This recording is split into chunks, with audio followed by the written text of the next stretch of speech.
If you're just beginning to study or try to understand Scientology, you may have noticed several protests occurring in the US and UK and elsewhere.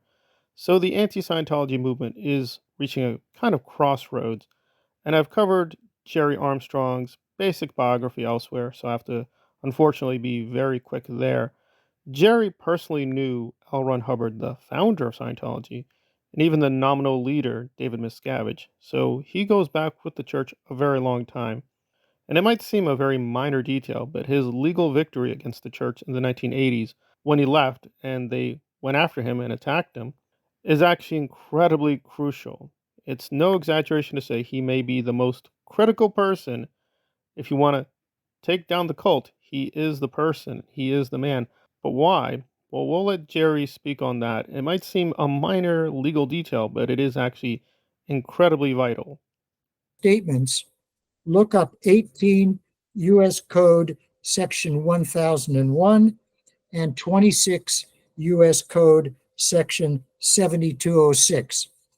All Scientology's academics cannot prove that making false statements to the IRS or to the Justice Department is lawful or protected religious exercise, and I don't think they would dare try. So there are really two components here. The extortion part of the IRS, and again, want to be clear, and I should emphasize, this is not legal advice. This is not technically a legal commentary. This is just someone reporting on this controversy. So make of that what you will. The IRS seemed that there was a negotiated agreement.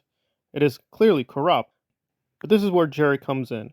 Namely, that in order to get the IRS to agree to allow Scientology to have tax exempt status, they had to confront his legal case. The problem is, there was no way around it. Clearly, Scientology was found guilty, and Armstrong's statements were devastating, as were the judges. So it seemed pretty clearly that Scientology is a criminal organization under Miscavige. So there was no way to deal with the Armstrong case frontally. So instead, they just simply dismissed Gerry as a psychotic, and the IRS accepted that, quote, explanation, as absurd as it is, and that's how they got their tax exempt status. Now, you have to really think this thing through, because if there is no evidence for his alleged psychosis, and there isn't any, then there is nothing to work with. In other words, the tax exempt status stands upon many false statements. And if these false statements can be proven in a legal sense, then the tax exempt status goes away. It sounds pretty extraordinary that it is all built on a house of cards. So you wonder why, after all these years, hasn't Gerry been able to just demolish this house of cards? Really elongates this process. If you ever try to get into a legal issue with the church, they will stretch it out for a very, very, very long time. So it is kind of a paradox, though Gerry has been a very dedicated fighter against Scientology. It's not right to say he's been entirely ignored. Take, for instance, Tony Ortega. He does acknowledge Gerry, and he's even written a few good articles, but his role has been minimized and even demonized by people like Rathbun, Mike Render, and unfortunately even Aaron Smith Levin. So his role in all this has been unfortunately greatly misunderstood. Now it appears that Aaron is willing to talk to Gerry now. We'll have to wait and see if that happens. So there is finally some reconsideration of him and his role in this very, very long drama. But again, unfortunately, while he has had a few good people supporting him over the years, again, this is not a financial issue.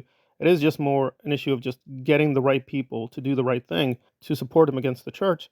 Unfortunately, the vast majority of the quote anti-Scientology movement either doesn't know he exists, doesn't know who he is, or has a very distorted picture of him.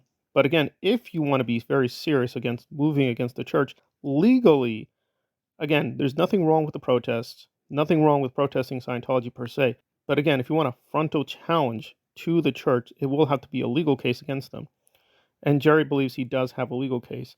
Again, given the level of IRS corruption, how effective this will be may be an open question, and it is worth looking at his proposals and considering them. Now, granted, this is a very dry, mundane matter. Tax laws, to put it mildly, probably bore most people to death. If you really want to challenge the church's tax exempt status, you have to be patient and listen to Gerry and see where it is most vulnerable. And it sounds pretty extraordinary, but yes, honing in on these two issues, extortion and false statements regarding the Gerry Armstrong case, may be the most effective weapon against the church. But whether the anti Scientology movement is willing to work with that? We'll have to wait and see. Unfortunately, at this point, I'm a little pessimistic.